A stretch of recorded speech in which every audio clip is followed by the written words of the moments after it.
Olha, tem uma mudança muito importante acontecendo que está, de verdade, redesenhando o ambiente de trabalho aqui no Brasil. Hoje a gente vai fundo para entender como uma nova regra está colocando a saúde mental e os chamados riscos psicossociais bem no centro do palco, como uma responsabilidade de todas as empresas.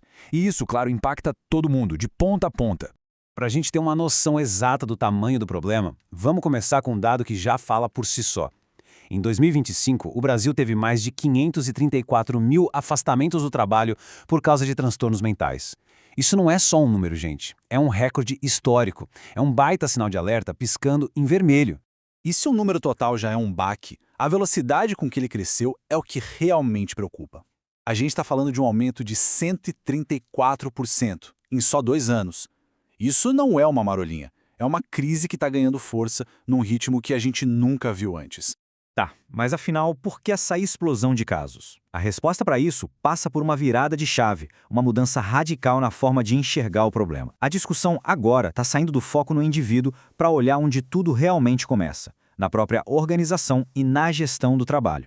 E é exatamente essa nova mentalidade. A gente não está falando de pessoas frágeis ou fracas. A gente está falando de ambientes de trabalho que estão doentes, que são tóxicos. Esses números são, na verdade, um reflexo direto de como a forma de organizar o trabalho pode sim e está adoecendo as pessoas. E aqui entra o termo que a gente precisa entender: riscos psicossociais. Parece um nome complicado, mas a ideia é simples. Esquece aquela noção de que é um problema pessoal. São fatores bem objetivos, sabe? Coisas como a gestão, as metas, a cultura da empresa. Tudo isso pode causar um dano real, físico e psicológico. E na prática, o que são esses riscos? Bom, essa lista aqui vai soar bem familiar para muita gente, infelizmente. Metas que são impossíveis de bater, uma sobrecarga de trabalho que nunca acaba, assédio e aquela sensação de estar conectado o tempo todo com o trabalho invadindo a vida pessoal pelo WhatsApp, pelo e-mail. Pois é, tudo isso agora precisa ser gerenciado de forma séria. Bom, com um cenário desses, alguma resposta tinha que vir, certo? E veio. Entrou em cena a norma regulamentadora 01, a famosa NR01. E ela não é só mais uma regra, não. Ela é o começo de um capítulo totalmente novo e, principalmente, obrigatório para a saúde e segurança no trabalho no país. Então anota aí essa data, 26 de maio de 2026. A partir desse dia, cuidar dos riscos psicossociais deixa de ser só uma boa prática e vira lei, vira uma obrigação para todas as empresas.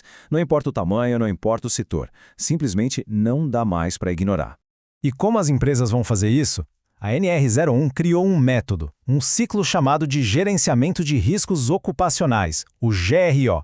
Pensa nisso como um processo que nunca para. Primeiro, a empresa tenta eliminar o perigo. Se não der, tem que identificar, avaliar, criar barreiras para proteger as pessoas e ficar de olho para ver se está funcionando. É um ciclo vivo, de cuidado contínuo. A grande virada é essa. A gente sai de um modelo que reage ao problema para um que previne o problema. Antes, o foco era na pessoa que já estava doente. Agora, a lei exige que o foco seja em consertar a organização do trabalho, não o trabalhador. E a responsabilidade ficou bem clara, é da gestão. Mas olha, essa mudança não é só sobre cumprir a lei, não é só sobre ser ético. Vamos falar de negócios, de estratégia. Cuidar da saúde psicossocial das equipes é, e isso já está mais do que provado, uma das decisões mais inteligentes que uma empresa pode tomar. E essa fala do diretor da OIT no Brasil resume tudo perfeitamente. Ignorar como as pessoas se sentem no trabalho não é só uma falha humana, é um erro de cálculo, um erro de gestão.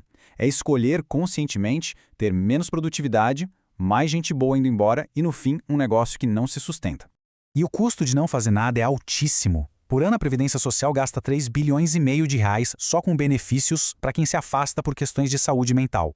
É um dinheiro que sai do bolso de todo mundo, da sociedade inteira, e que poderia ser muito melhor usado na prevenção, lá na raiz do problema. Por outro lado, o retorno de quem investe em prevenção é gigante. Imagina só, um lugar com menos faltas, menos acidentes, com equipes mais unidas, mais criativas. O resultado disso tudo? Mais produtividade e um negócio que não só sobrevive, mas que cresce de um jeito saudável e sustentável. Então, para onde tudo isso está nos levando? A gente está vendo que não se trata só de mais uma lei para cumprir. O que a gente está testemunhando aqui é o início da construção de uma cultura de trabalho completamente nova no Brasil. Uma cultura que se preocupa com a sustentabilidade das pessoas. E o grande objetivo, no final das contas, vai muito além de ter um papel na gaveta para mostrar para a fiscalização. A meta de verdade é uma transformação cultural. É fazer com que a saúde e o bem-estar saiam da listinha de tarefas do RH e entrem para o DNA da empresa, um valor vivido por todo mundo, todos os dias. E para a gente fechar, fica aqui uma pergunta, uma reflexão feita pelo Alexandre Scarpelli, lá do Ministério do Trabalho, que todo mundo deveria se fazer. Que organização do trabalho a gente está construindo? A resposta que cada um der para essa pergunta, nas ações do dia a dia, vai definir não só o futuro das empresas, mas o legado que a gente vai deixar para as próximas gerações de trabalhadores.